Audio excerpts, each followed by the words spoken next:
Hey guys, it's HarleyWood, welcome back. All right, the Sig MCX Rattler started off as a cane brake. You can see it has a different hand guard on it now. First of all, this is unloaded, so there's no ammo in the vicinity while we're doing this review. I released a review on this, I don't know, maybe a year or so ago, 2 years at this point. I'll put a card right up here on the screen if you want to go see that. And I was quite critical of this platform. It's in 300 Blackout. The primary thing that I did not like about it was how gassy this thing was. I mean, it is just brutal, just blasts you in the face to the point where your eyes water. So I've done two things to this to kind of make it more pleasurable to shoot. One is the suppressor to help address the gas system. I'll get to that in just a minute. But first, I want to talk about that trigger, all right? This is a new trigger specifically for the MCX platform from Blackout Defense. Now, Blackout Defense made the Zero trigger, both for the AR-15 as well as the AR-10 platform. I've done reviews of both of those. I'll put links in the description below if you want to go check them out. This one is specially designed exactly for the MCX platform. The trigger that comes with the MCX is not horrible. It is a 6-pound trigger. It's got a little bit of take-up in it. I'll show you some of that as well as the take-up, the brake, the reset on this one here in just a second. But it wasn't a horrible trigger, all right? And then you switch to something like this, and it's so much more enjoyable to shoot. So I took the stock MCX trigger as well as this Blackout Defense trigger, put them in a trigger jig, and did a little bit of comparison for you. Let's check it out. So this is the factory MCX trigger. You can see there is a little bit of take up and just a tiny bit of creep to work through right there, and the brake. It is a pretty clean brake. A little bit of take up, whoops. Take up, not much, maybe a millimeter. Tiny bit of creep right there, and it breaks. Let's check the reset. It's probably about a 2 millimeter reset. Watch the reset.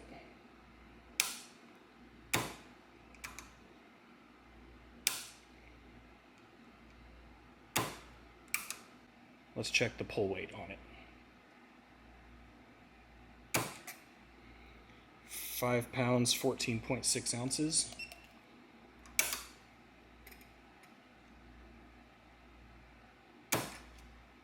Six pounds, 2.4 ounces.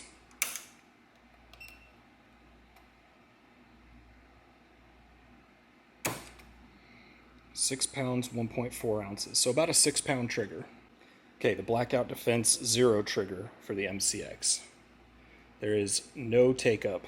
I am at the wall. There's no movement, no creep. It is just flat against the wall, and it breaks clean. Look at that, no movement, a little bit of pressure, break. Check the reset. Super short reset, maybe 1.5 millimeters, 2 millimeters. Break. Yeah, 1 millimeter reset and a break. Man, that's clean.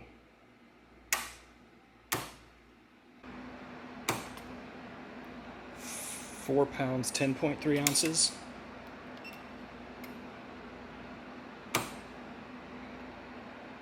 4 pounds, 11.4 ounces.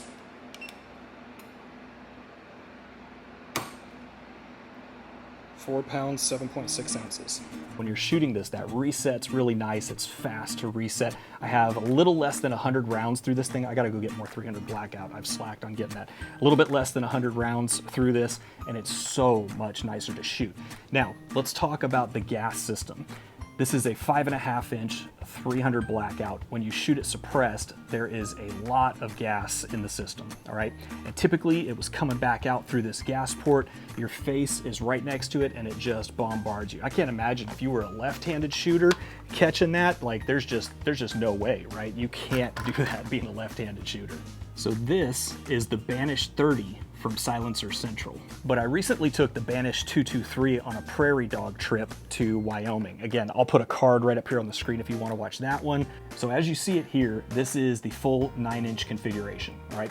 But there is this 2-inch module on the end here, and it simply unscrews off the end you can take your end cap off, put the end cap back onto the main body tube, and run it as a 7-inch, more compact configuration. Now, when I ran this rig previously, it was with my Q Trash Panda, all right? That is a 6-inch can, 1.75-inch diameter as opposed to the 1.5 here, but it just didn't give me the volume inside the can to deal with that much gas coming out of this system, all right? So in this 9-inch configuration, this is much more pleasurable to shoot. Now, I will say, if you condense it down to the 7-inch, 1.5-inch, it's about the same as the Trash Panda. So that's it, guys. I'm gonna put a link down in the description below to my website where I can link out to more of this stuff. I also have a bunch of discount codes for various things. I'll put some of those in that page. So click the link below, check that out. And previously, where I said I had a love-hate relationship with this thing, now I'll say I have maybe a love-like relationship with this thing. It's still not my favorite platform. In hindsight, I probably should have went with the Virtus, and I probably should have went in 5.56. I have two 300 Blackouts, this being one of them. Never really use them. It's a great caliber, but anyway, not the point of this video. Love-like relationship as opposed to love-hate. Check out this trigger, huge difference. That can pretty much fixed it. So thanks for watching, guys. If you like this video, do me a favor, give it a like down below. When you like our videos, it helps it show up in more of the search algorithms, so I would appreciate you doing that. Lots more content to come. I appreciate your time watching as always, and I'll see you in the next one.